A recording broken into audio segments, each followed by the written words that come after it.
Hey guys, Adam Rose, Vice President, Senior Loan Officer of Western Ohio Mortgage here in Sydney, Ohio. And this is another episode of the Mortgage Guy podcast. And this is the one where you get to know Kamille Lamber of Home Experts Realty and a little bit about what she does, right? So, Kamille, thank you for coming on, obviously, first thing. Yeah, thank you for inviting me. We're excited, right? Because we have a little relationship of not only doing business together, but other connections in real estate and all the other side things that you do.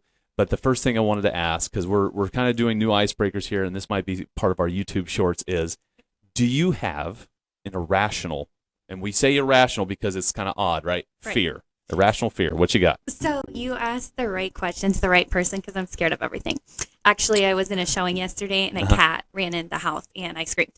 But no. Just a cat. Okay. Yes, just a cat because I don't know.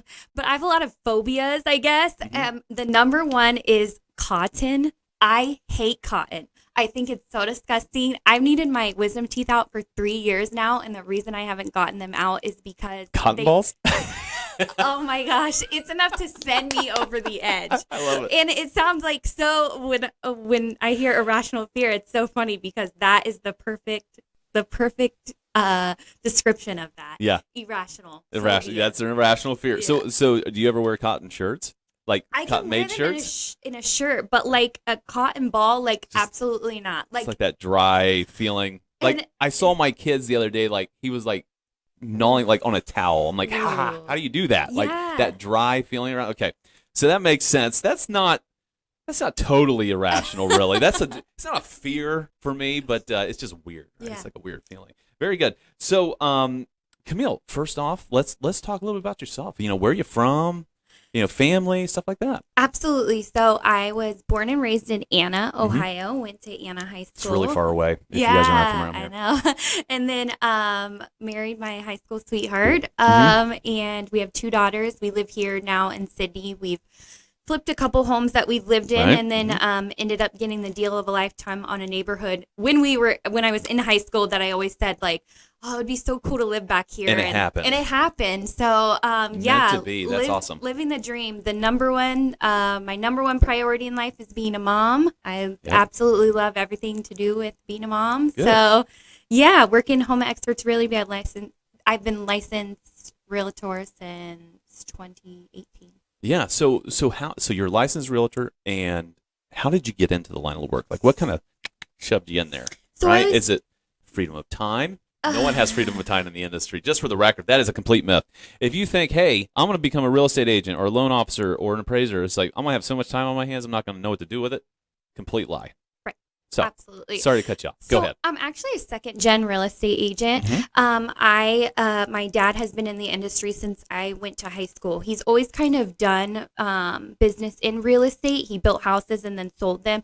One memory that I have of being in my dad being in real estate prior to being an agent was Matt Watercutter sitting at our kitchen table at like 9:00 at night with his little briefcase filling out paperwork. And we've come such a long way because now I'm like, it's a little different. Yeah. So what is that paperwork? Yeah. Pull your phone up. Oh, yeah. Put up the app. At 9:30 at night, like I'm in my bed typing on dot loop. So anyway, my dad has always encouraged me to do it. And I always said, no, I'm not going to become an agent. They're mean. And after I had my... Some are. Yeah, some are. And sometimes I feel like I'm the mean one. But I'm just kidding. After I had my second daughter, I was selling clothing I had bought at Goodwill on eBay. And I was at my parents' house and had told my dad, like, hey, I bought this sweater for $3 and I just sold it for $160. Whoa. And I think during my maternity leave, I made like $6,000 doing this.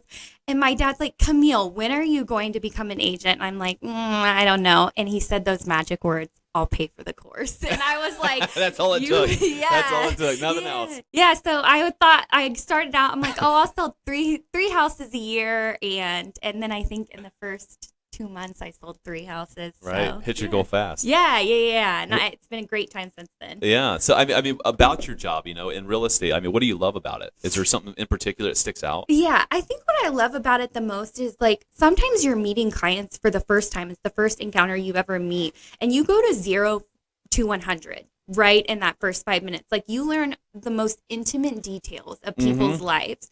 Some people are oversharers. Some people you got to like pry it out, right? I want to hear it though. I want to hear it. So anyway, you learn intimate details, and like not too often are you going to meet somebody and the first time you meet them, you're like, okay, what do you make? 50, 60, 70,000 a year? Yeah, like, drop it. What do you got? Yeah. Or what do you have in your savings account? And so I think just combining that with like finding all their likes and dislikes and really learning just about them and what they want in a home is what I love to do. And then seeing them through till the end, because a lot of your clients become your friends. And so I have friends now that I met through selling them a house, and they became lifelong friends. Yeah, and it's endearing because, I feel like a lot of the agents that we work with in Sydney, we all know each other for the most part, right? And Shelby County as a whole, it's not transactional to them. Does that make sense? Right. It's never transactional. I feel like everybody's getting to know each other. Everybody ends up being friends afterwards.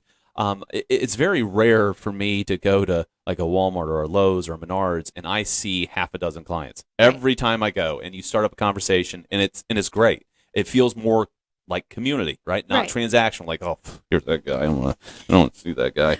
Right? It's none of that, and that's really enjoyable about what we do in our industry. So it's good that you do that. Right. And I think a lot of the times, especially when you get into bigger cities, you get teams. And so the person you hire is never the person you deal with.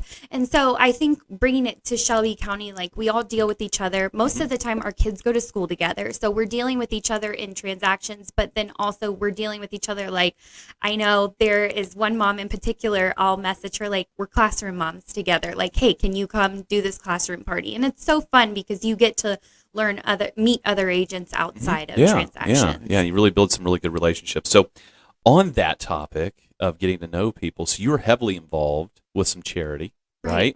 In helping out Sydney and Shelby County. Now you're involved with Charity League. Could you in CASA? So separate? Is that separate? Because they're separate. I donate a lot. I don't understand it all. Okay, so let's start with Charity League. So what's your involvement in that? What is Charity League? So Charity League is a group of 40 women. We serve 8-year terms, and we purchase clothing and Christmas gifts for kids in Shelby County. What's really unique about this program is we don't take financials into account. Okay. So for 5 years prior to me working in real estate, I did work for a government agency called WIC. And it was not uncommon for us to see people that would not meet these guidelines by $5. Right. And that's devastating, So I think what's good about Charity League is sometimes this is the only pair of shoes. This is the only clothes. This is the only coat that these kids get every calendar year. And so what's special about us is we raise money and we only serve Shelby County. So you're not competing against a bunch of people. It's just the children of Shelby County. So that's awesome. Yeah. That's awesome. And I love it. And the Christmas gifts, what's great about us is when we buy Christmas gifts, it's just toys. So if you want clothes, fill out a clothing distribution, and then we'll also buy you toys. So I think that's fun too, because usually the children are getting the best of both worlds. Yeah, that's awesome. I know I get hit up a lot, because Beth was always in there, Beth Rowe, right? So she's a relative of ours. It's ironic because she's also a real estate agent. She's also a real estate agent. Yeah, so we were all on a Snooty Fox bus trip. That's right. You were on the bus, and my dad, like I said, he's a second gen. I'm a second gen real estate agent, but he's also an auctioneer, and he does the auction.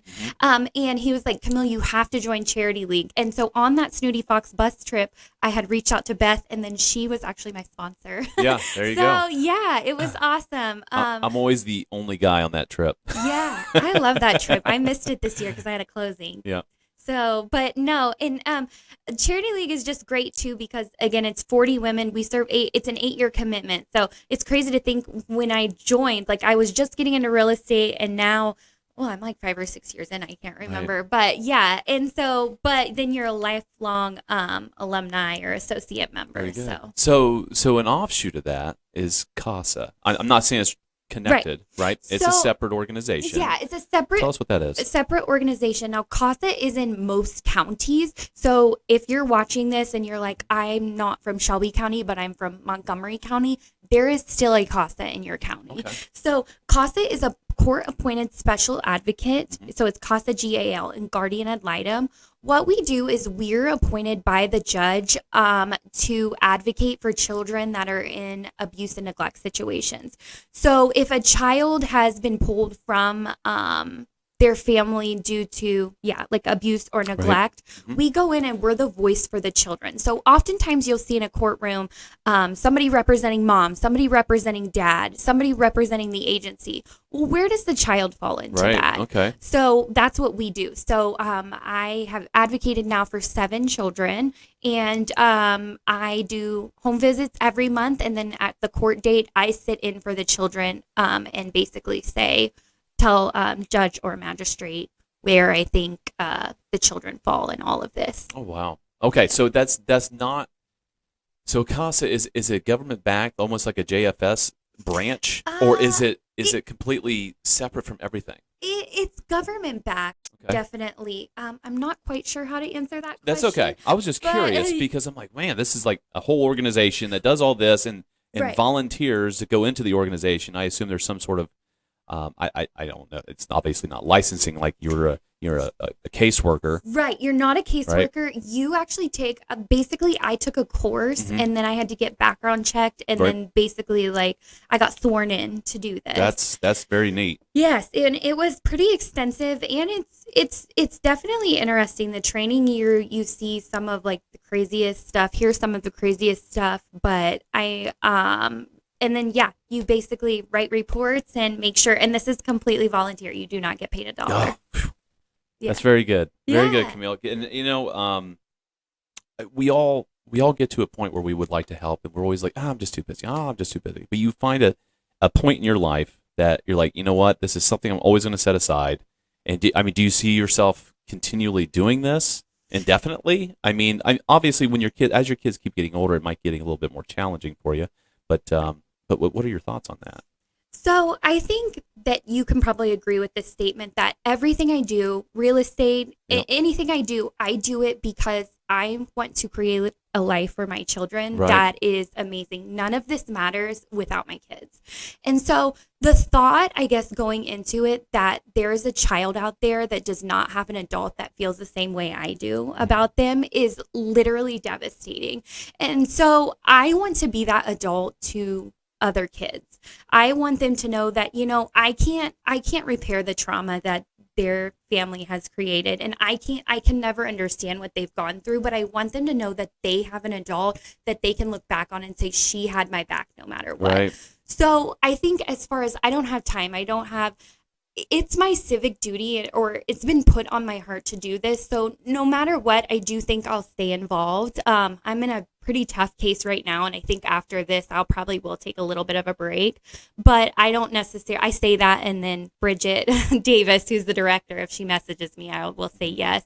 But I think that, yes, I definitely think that it's something I'll stay in because, again, these are children that don't have a voice and don't have a say. And if they have an adult or a person in their life that they know have their back, it's just, I don't know. I just feel like that's my responsibility in the world. I think that's great. That's fantastic. Yeah, I saw one of my CASA children who's now moved on and out of the program and everything at Walmart, and she said, "Hey, KK." That's what they call me. I always say, "Call me KK." He's like, "You got $20 or something?" I'm like, "What? Who do you think I am?" But I love them, and I hope that they love me, and it's been a great experience. That's great. That's fantastic, and it's going to be an awkward segue here because that is an amazing story, and I'm so glad that you're so involved in that. And that's one of the great things about some of the real estate agents that we work with here in Shelby County and Sydney is they're so focused on community. It's not just transactional, right? Not transactional. It is